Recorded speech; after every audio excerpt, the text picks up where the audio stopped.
भाजपचे विधान परिषद आमदार योगेश टिडेकर यांचे मामा सतीश वाघ यांच्या हत्या प्रकरणाचे गूढ अखेर उकलले असून सतीश वाघ यांची पत्नी मोहिनी वाघ हिनेच सुपारी देऊन हत्या केल्याचं उघड झालं आहे। सतीश वाघ यांचे अपहरण करून हत्या करण्यात आली होती। पोलिसांनी आतापर्यंत 5 आरोपींना बेड्या ठोकल्या होत्या। यावेळी करण्यात आलेल्या चौकशीतून मोहिनी वाघ हिनेच 5 लाख रुपयाची सुपारी देऊन आपल्या पतीला संपवल्याचं पोलीस तपासात निष्पन्न झालं आहे। तसंच प्रेम प्रकरणातून मोहिनी वाघ हिने हे पाऊल उचलल्याचं स्पष्ट झालं आहे। वृत्त सविस्तर जाणून घेण्याकरता चॅनलला सबस्क्राईब जरूर करा। मोहिनी वाघ हिचे शेजारी राहत असलेल्या एका व्यक्तीसोबत प्रेम संबंध होते। या प्रेम संबंधात अडसर होत असल्याने तिने सतीश वाघ यांचा काटा काढण्याचं ठरवलं।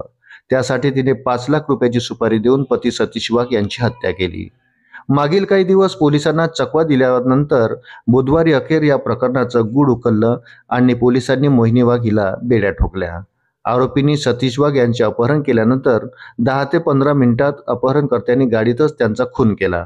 त्यानंतर वाघ यांचा मृतदेह सिंदवणे घाटात टाकून आरोपींनी पळ काढला होता। सतीश वाघ हे मॉर्निंग वॉकला जात होते। सकाळी 6:15 वाजताच्या सुमारास फुरसुंगी फाटा परिसरातून नंबर प्लेट नसलेल्या 4 चाकी गाडीतून आलेल्या चौघांनी अपहरण केले होते। या प्रकरणी सतीश वाघ यांचा मुलगा ओंकार वाघ याने हडपसर पोलीस ठाण्यात फिर्याद दिली होती। सतीश वाघ यांच्या अपहरणाची बातमी मिळताच गुन्हे शाखा आणि स्थानिक पोलिसाच्या पथकांनी आरोपीचा शोध सुरू केला होता। मात्र वाघ यांचे अपहरण केल्यानंतर 10 ते 15 मिनिटातच आरोपींनी त्यांचा गाडीत खून केला। वाघ यांच्यावर चाकूने वार करण्यात आले असून लाकडी दांडक्याने त्यांना मारहाण करण्यात आली।